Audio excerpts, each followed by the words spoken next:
Well, hello, ladies and gentlemen. I am Rocken Locken. Dimensions, consciousness rising. What does everybody think about that? What does everybody think about dimensions? How does everybody perceive dimensions? Dimensions are, to me, a mindset. They are where you vibrate at, where you have your thought process come from, how you look at life, what you perceive. It's really all about perception. To be quite frank. I look at it as this. To exist in a dimension full-time physically, you have to be part of a collective that vibrates there full-time. So as a collective, for instance, on Earth, unfortunately, we're in a third dimensional reality, bordering on into a fourth dimensional reality. The fourth dimension is the last of the completely physical state of body, but the difference is in the fourth dimension, it would be like a society we have now, except for the fact that it's more empathetic based instead of sympathetic based. It's more now moment living. Of course, they still have a clock in that dimension, right, just to regulate things with and keep track of certain things, to schedules for work, schedules for this, schedules for that. But it's more of people enjoying their now moment time. That's what it's really about. It's more proactive instead of reactive, right? Whereas we have a lot of each on this realm too, but the majority of it is, the reactive instead of the proactive, right? It's more of a sympathetic, oh, gosh, oh, that's too bad. Gosh, oh boy, I'm sure glad it's not me. Oh, gosh. And oh God, I wish their problem would hurry up and end, not because I really want it to be solved for them. I just am sick of hearing about it, right? It's that kind of thing.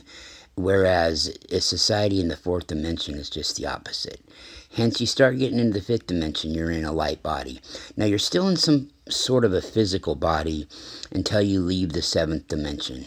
When you get into that eighth dimension, you become pretty much, you're a hologram. Of course, you have the power to project yourself as that physical being that you once looked like, but you still have some physicality about you through the seventh dimension, right? And when you get into that sixth dimension, you really start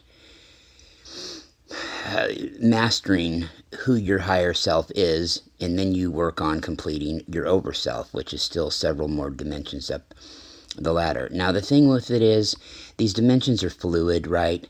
I hate to box things in like the 144th dimension, this dimension, that dimension, but I only talk about it like this for teaching purposes. I look at the 5th through the 10th dimension as star realms. The 10th dimension is sort of that transition density into the 11th, which is what I call the pre-angelic realms for the next few dimensions up. A lot of dimensions up, right? But in our galaxy alone, in our very young galaxy, that is where the consciousness is, right? And then it goes up through the 16th dimension, and a lot of people are working on a 17th dimensional consciousness right now. And I think that is what the goal is right now, is to bring in a 17th dimensional consciousness.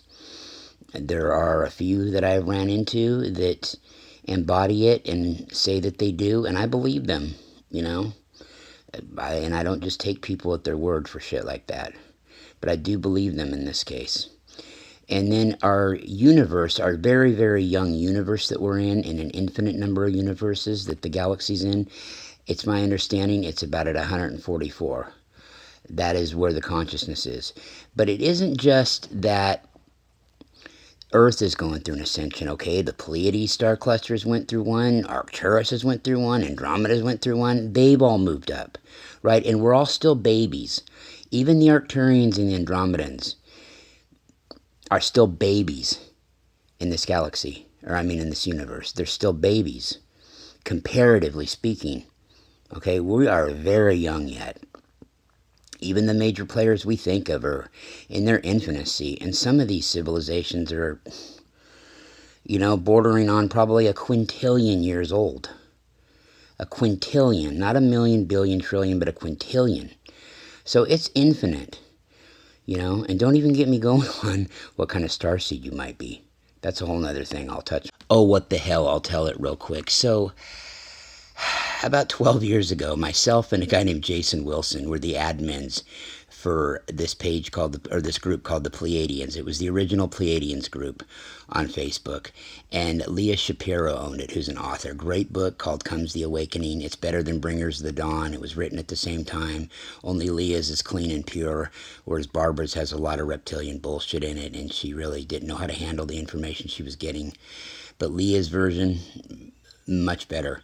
Anyway, so Jason and I were talking one night, and him and I had done a lot of shows together. I've been on air with him a lot. He was great. He was like a night off and a breeze to do shows with, but we were both like, fuck, man, come on. If we get another one of these questions about what kind of starseed I am, because this is the impression we got, and we could tell the difference in the energy. Some people would ask it out of genuine curiosity and were wondering and really were interested in knowing and willing to do a little bit of work and find out what they were and what kind of mix they might have, right? And we tell them, which ones do you resonate with, and yada yada. But man, it was like this, and we got a good laugh out of it, because I'm like, man, I can just see. I told him, I said, yo, Jace, I can see these people with a tweed in their mouth and a like Huckleberry Finn hat on, like they're on some farm in Arkansas, going, well, how'd I knows I'd a Pleiadian? How'd I knows if I was a Syrian? I